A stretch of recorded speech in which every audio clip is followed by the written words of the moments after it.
Guys हाम्रो चाहिँ आज मोमो खाने प्लानिङ हो। हाम्रो चाहिँ मेरो भान्जी मेरो नन्द म यहाँ छु र आज मोमो खाने कार्यक्रम। यहाँ अचार श्रीमानजी आउनु भएछ आज त्यही भान्जा चिया बेच्ने क्या। मेरो नन्द चाहिँ फेरि क्यामेरामा आउनै मान्दैन क्या। झन्नै पोखियो पनि।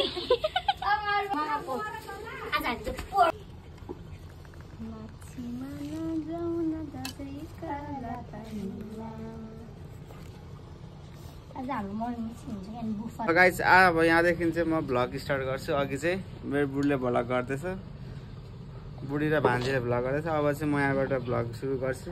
हाम्रो यहाँ मोमो बनाउँदैछ, उसले चाहिँ मोमो डल्ला बनाउँदैछ, प्याकिङ गर्दैछ। यहाँ भइसक्यो। अब यो लास्ट स्टेप, यहाँ बेल्ने कार्यक्रम हुँदैछ।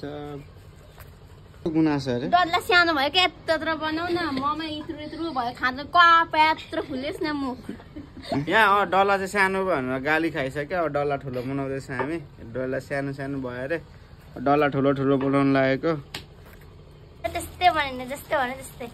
सानो बनाए पनि हुँदैन, ठुलो बनाए पनि हुँदैन। यस्तै त बनाइनुपर्छ पुरी रोटी। आइदिन्छौ हजुर भान्जे 20 कटाउँछ होला। 20 त हेर्छ भन्दै धेरै 40 खान्छ अरे यो अनुहारले चाहिँ। दादामा 40 तिमी कति खान्छौ? मलाई धेरै खानु दिदैन, दुईटा खाने।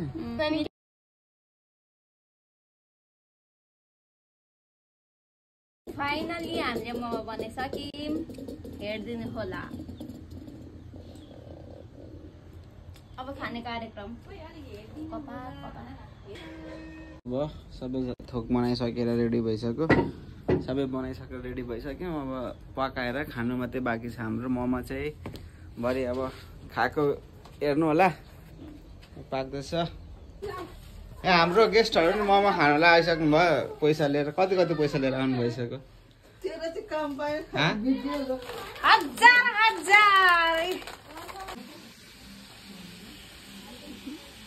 ल म टेस्ट गर्नु गइरहेको छु गाइस।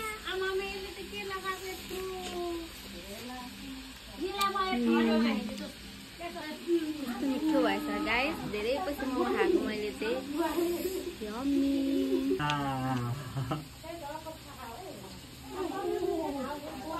कस्तो छ? मिठो।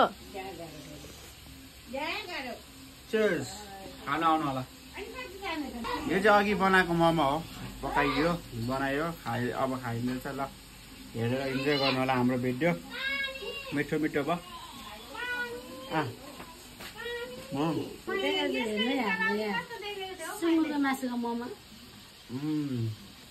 मिठो मिठो।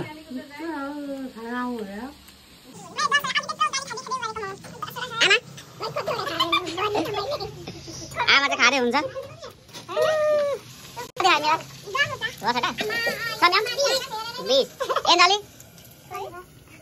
दिदीले चाहिँ कति दिएको थियो त्यति हामी त नाति अझै खाँदैछौँ यहाँ, होइन? धेरै सबभन्दा धेरै। ल मोमो चाहिँ भात जसरी खाइयो, बनाइयो, खाइयो। भिडियो हेरिदिनु होला अन्तिमसम्म। हाम्रो सबैले मोमो खाएको 20-20वटा खाइयो होला। मैले चाहिँ कतिवटा खाएँ? 10वटा 15वटा खाएँ होला। 3टा भाइ। ल सबैजना भिडियो हेरेर इन्जोय गर्नु। लाइक शेयर सब्सक्राइब कमेन्ट सब गरिदिनु होला। Thank you.